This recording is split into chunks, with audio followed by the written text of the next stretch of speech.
Halo semuanya, gimana kabar kalian hari ini? Semoga kabar kalian hari ini diberi kesehatan untuk melaksanakan aktivitas-aktivitas di kemudian hari. Amin amin ya robbal alamin.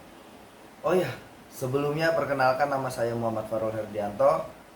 Saya memiliki rekan kelompok saya yang bernama Arianto dan Hangudi Pangasta.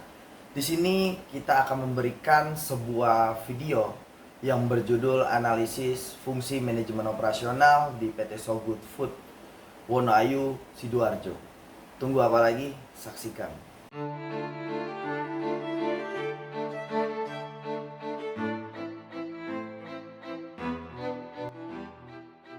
Seorang ibu rumah tangga, mantan tenaga kerja Indonesia, sukses membuka usaha jasa pemotongan ayam. Usaha yang mereka protes harga ayam yang melambung tinggi sejak 3 bulan terakhir. Aksi mogok gagal dilakukan dengan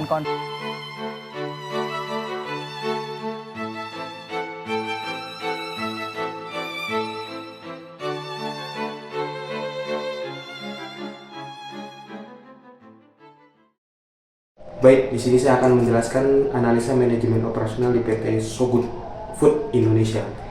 Rumusan masalah pertama yaitu bagaimana cara efisien suatu perusahaan ini untuk bertahan dalam ketatnya persaingan. Lalu yang kedua adalah rumusan masalah kedua yaitu bagaimana caranya untuk tetap konsisten dalam mengarungi ketatnya persaingan, menjaga kualitas di dalam persaingan yang semakin ketat di saat ini. Selanjutnya adalah landasan teori. Landasan teori yang pertama itu menurut James D. Hidaf dan Segal 2013.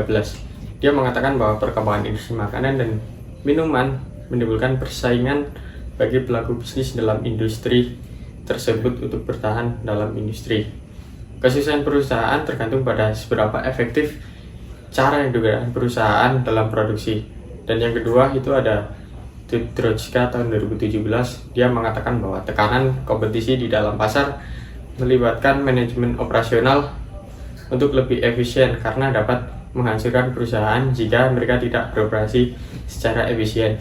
Dan yang ketiga, yang terakhir itu menurut Heiser, Render, Munson tahun 2017, yaitu kualitas perusahaan juga perlu diperhatikan untuk meningkatkan kepuasan konsumen. Perusahaan perlu menjalankan manajemen operasional dengan tepat sebab biaya terbesar dikeluarkan perusahaan untuk aktivitas operasional. Untuk metode penelitian yaitu menggunakan metode kualitatif yang dimana mengambil dari data primer dan data sekunder. Data primer sendiri didapatkan dari hasil wawancara mengenai pengolahan operasional perusahaan, dilihat dari 3 fungsi manajemen operasional dengan informan yang ditentukan. Sedangkan data sekunder yang digunakan dalam penelitian ini adalah standar operasi prosedur penelitian. Selanjutnya kita akan masuk ke dalam hasil penelitian yaitu perencanaan operasional. Yang pertama itu ada kapasitas. Kapasitas sendiri ditentukan oleh PPIC forecast. Kapasitas bahan baku telah disesuaikan dengan kondisi inventory yang ada pada saat ini sehingga tidak menimbulkan over investment. Bila terjadi permintaan atau kenaikan barang, maka PPIC akan menginformasikan 3 bulan sebelumnya. Selanjutnya ada lokasi dan tata letak. Untuk saat ini lokasi antara RPA, rumah potong ayam, dan RTI, ini pemotongan daging, mereka cukup berdekatan sehingga dapat mengefisienkan waktu. Penelitian selanjutnya adalah kualitas. Standar kualitas produk dapat dikemas adalah tidak mengandung metal dan tidak mengalami pecah cooking melalui proses yang dikontrol melalui quality control dan sudah ber-ISO 22000, halal asuran, program manajemen resiko, dan ber-BPOM. Setiap produk akan diperiksa dan dipastikan kualitasnya sesuai standar SOP yang spesifikasinya belum keluar dari pabrik. Yang terakhir yaitu ada metode.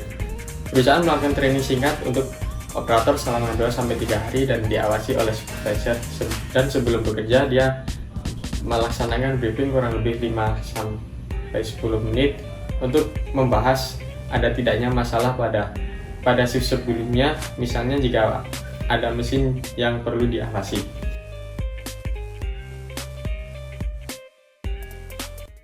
Nah, dari pembahasan sebelumnya dapat disimpulkan bahwa PT Sogut Wonoayu ini telah melakukan perencanaan operasional secara lengkap dan detail, mulai dari kapasitas, lokasi, tata letak, metode, dan kualitas.